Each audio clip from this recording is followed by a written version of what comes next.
읽겠습니다. 누가복음 23장 39절에서 43절 한 절씩 교독하시겠습니다.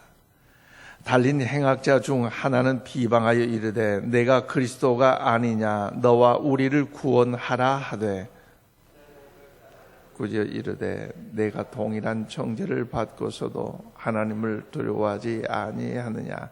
우리는 우리가 행한 일에 상당한 보응을 받는 것이니 이에 당연하거니와 이 사람이 행한 것은 옳지 않는 것이 없느니라 하고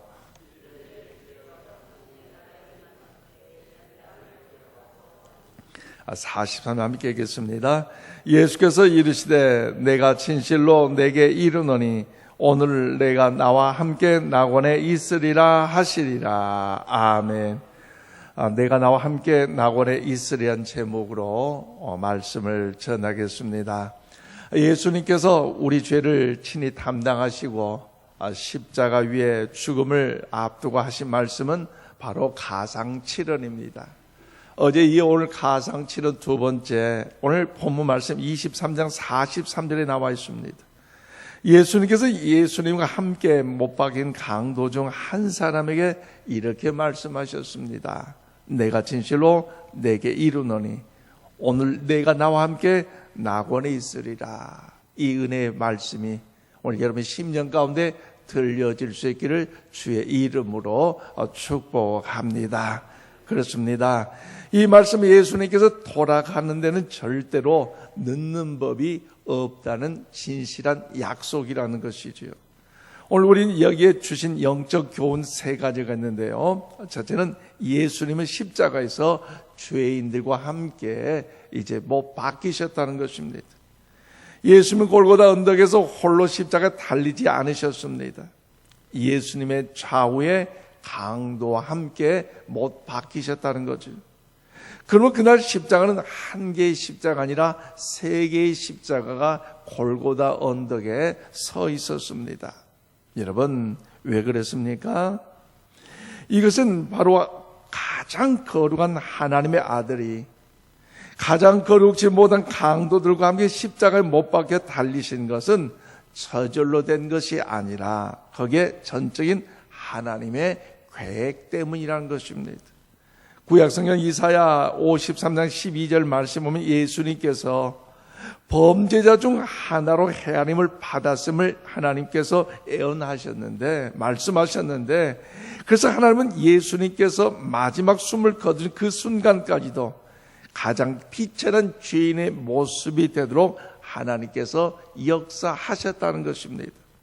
여러분, 예수님이 이 세상에 태어날 때는요, 마구간에서 짐승들에 둘러싸이게 하시더니 마지막 임종을 앞두고 그 죽음의 현장 가운데서 돌아가실 때에도 흉악한 죄인들에게 둘러싸이도록 하나님께서 만드셨습니다. 그렇기 때문에 여기에 여러분 복음의 비밀이 있고 또한 인간을 구원하시는 하나님의 계획의 신비가 있다는 것입니다. 예수님은 이 세상에서 출생하시면서 운명하실 때까지 철저히 낮아지셨고 그리고 철저한 죄인이셨습니다. 그리고 하나님은 우리 인간의 모든 허물과 저주를 외아들이신 예수님께서 대신 짊어지시도록 만드셨다는 것이지. 그러므로 사랑하는 여러분, 그날 골고다 언덕에서는 세 개의 십자가 섰는데 그것은 우연한 것이 아님을 우리는 기억해야 할 것입니다. 철저히 하나님께서는 예수님께서 강도들과 함께 십자가에 달리시도록 섭리하셨다는 사실을 우리는 기억해야 할 것입니다. 더 나아가 내가 나와 함께 낙원에 있으란 이 여기 말씀의 영적인 교훈은요, 여러분 바로 강도가 믿을 수 없는 중에도 예수님을 믿었다는 것입니다. 여러분, 강도가 어떤 범죄를 저질렀는지 우리는 알 수 없지만 굉장히 나쁜 죄를 지었다는 것은 우리는 알 수가 있습니다. 그런데 강도 한 사람은 예수님을 어떻게 합니까? 믿지 않고 한편 강도만 예수님을 믿었는데 오늘 42절에 이렇게 말합니다. 이르되 예수여 당신의 나라에 임하실 때 나를 기억하소서 하니 그렇습니다. 강도 한 사람은 이제 더욱 마지막 그 죽는 과정에서 좌편의 강도는 그때까지마도 주님을 향하여 원망하고 조종하는 그 조롱하는 그런 인생의 연약함으로 쓰임을 받았지만, 오른편의 강도는 예수님을 향하여 마지막 그 순간, 지금까지 지나온 삶이 죄인의 삶이었지만 마지막 그 여정만큼은 예수여 당신이 나와 함께 낙원에 임하게 해서는 간절한 바람이 있었다는 겁니다. 그러므로 그의 부탁은 여러분 매우 소박한 것입니다. 또 매우 막연한 것이기도 합니다. 예수님의 나라가 임하실 때에 자기에게 상을 달라고 부탁하지 않았습니다. 자기를 구원해 달라고 청원하지 않았습니다. 다만 자기를 잊지 말고 기억해 달라고 부탁하고 있다는 것이지요. 그런데 사랑하는 여러분, 생각해 보십시오. 예수님은 지금 십자가에 달리셔서 가장 무기력한 상태에 있지 않습니까? 자기는 물건이요, 여러분 그 누구도 구원할 수 없는 처지에 있습니다. 그런 예수님께 능력이 많으실 때 자기를 기억해 달라고 부탁한 것이 아니었습니다. 각색 병자를 고치시고 죽은 자를 살리시고 물이 변화의 포도주를 만드실 때에 그는요 예수님을 의지한 것이 아니었어요. 그가 예수를 믿는 것은 예수님의 인기가 높았을 때가 아니었습니다. 부활과 승천의 조짐이 조금이라도 엿보였을 때가 아니었습니다. 정반대로 자기와 똑같이 아무 능력이 있는 것이 아니라 무능력한 상태에서 십자가 위에 무기력에 죽어는 그 지금 현장 가운데 예수님의 하나님 아들 되심을 저는 믿었다는 것이 중요하다는 것입니다. 예수님 지금 자기 자신은 물론이고 아무도 구원할 수 없는 가장 무기력한 상태, 즉 속수무책의 상태에 있습니다. 그런데 아무것도 하실 수 없는 절망적인 상황 가운데 빠진 예수님께 부탁을 하고 있습니다. 그러므로 사랑하는 여러분, 이것이야말로 그의 거짓 없고 순수한 믿음을 그대로 보여주는 것이 아니고 과연 무엇이겠습니까? 그러므로 어떤 학자들은 이 구원받는 강도의 이야기가 기독교 최초의 설교라고 이야기까지 합니다.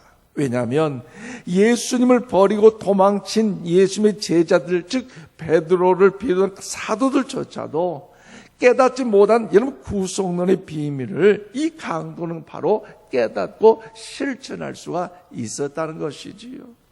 여러분, 제자는 메시아가 버림받고 고난받는 십자가에 못 박히는 사실을 도무지 이해할 수가 없었습니다. 그래서 저들은 예수님에게 십자가에 못 박히실 때 예수님을 버리고 제 목숨만 살고자 여러분 더욱더 살 길을 찾아 뿔뿔이 흩어지고 도망쳤습니다. 그런데 전혀 엉뚱하게도 강도 한 사람이 십자가에 달려 돌아가시는 무기력한 예수님의 진정한 메시아라는 사실을 발견할 수가 있었다는 것이지요. 그러므로 하나님의 아들이 자기와 마찬가지로 죄인의 모습이 되어 저절로 죽어가야만 한다는 사실을 옳게 깨달았던 것처럼 여러분, 우리의 환경이 열악함이 있고 내 마음 내 뜻대로 되지 않는 어려움이 있다 할지라도 여러분, 거기에 역사하시는 하나님의 세밀한 음성을 듣고 주님께 담대히 나아가시는 우리 모두가 다 되시기를 바랍니다. 더 나아가 내가 나와 함께 낙원에 있은 이 말씀에서 우리가 깨닫는 진리는 무엇입니까? 지상 최후의 동반자요 천국 최초의 동반자가 강도라는 사실입니다. 오늘 자기를 기억해달라는 강도의 부탁에 주님께서 뭐라고 말씀하십니까? 왜 이제야 나를 찾고 왜 이제야 예수님을 나를 믿느냐라는 구박과 천대와 멸시가 아니라 오늘 43절입니다. 예수께서 이르시되 내가 진실로 내게 이르노니 오늘 내가 나와 함께 우리 한번 고백합시다. 낙원에 있으리라. 할렐루야. 주님의 음성이 들려지기를 축복합니다. 강도의 부탁 매우 예매모호했는데도 불구하고 예수님의 대답은요 매우 구체적이었습니다. 오늘 주님과 함께 천국에 들어가게 될 것이라는 말씀입니다. 그러므로 예수님과 더불어 천국에 최초로 들어간 사람은요 베드로나 능력 있는 야고보나 요한이 아니라, 여러분, 예수님의 수제자가 아니라 바로 흉악 강도 이 사람이라는 것입니다. 사도 바울도 아니었어요. 정반대로 일평생 못된 것만 골라했던 흉악범 강도 한 사람이 천국에 들어간 첫 번째 사람이라는 것입니다. 그래서 스포절 목사님은요 이 강도가 지상에서 예수의 마지막 동반이었을 뿐만 아니라 천국에 함께 들어간 최초의 동반자라고 이야기를 하고 있습니다. 그렇습니다. 그런 세례나 성반찬도 받지 않았습니다. 그런 선행을 하고 싶어도 할 수 없는 처지였습니다. 왜 그렇습니까? 두 손과 두 발에 굵은 대못이 박혀 있습니다. 이제 두 손과 두 발로 착한 일을 하고 싶어도 도저히 할 수 없는 상황에 놓여 있습니다. 그러므로 그가 천국에 들어간 것은요 그의 노력이나 선행 때문이 아니라는 것입니다.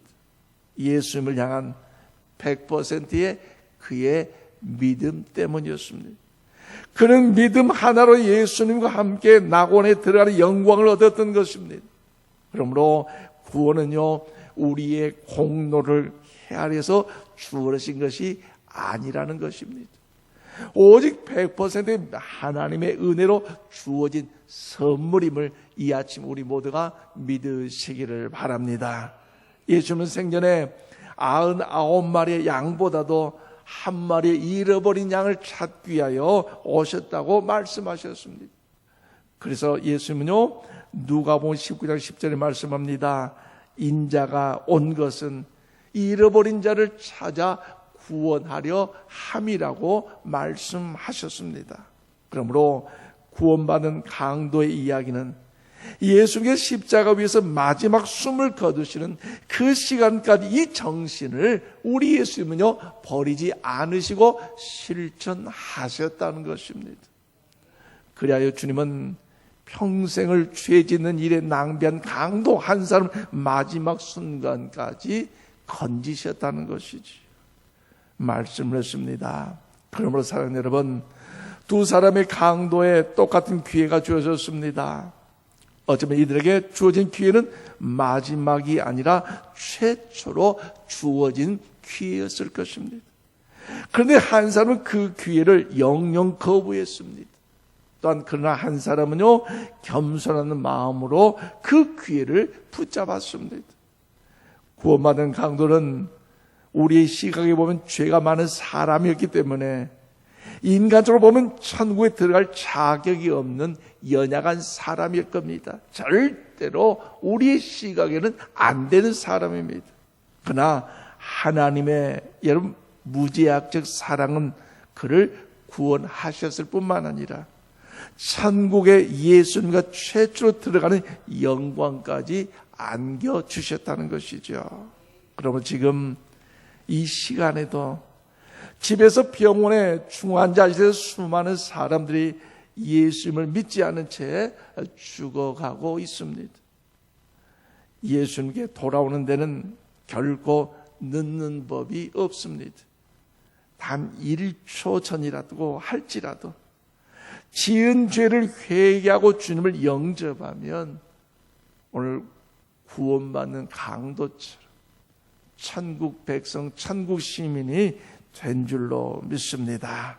여러분, 오늘 말씀을 통하여 최악의 죄인이라고 할지라도 예수 그리스도 안에서 최선의 기회가 주어지는 사실을 우린 기억하시고 오늘 잃어버린 영혼을 찾는 일에 일가 친척들 저들 천국으로 인도하는 일에 주님께 쓰임받는 우리 모두 다 되시기를 이 아침 주님의 이름으로 축원드립니다. 기도하겠습니다.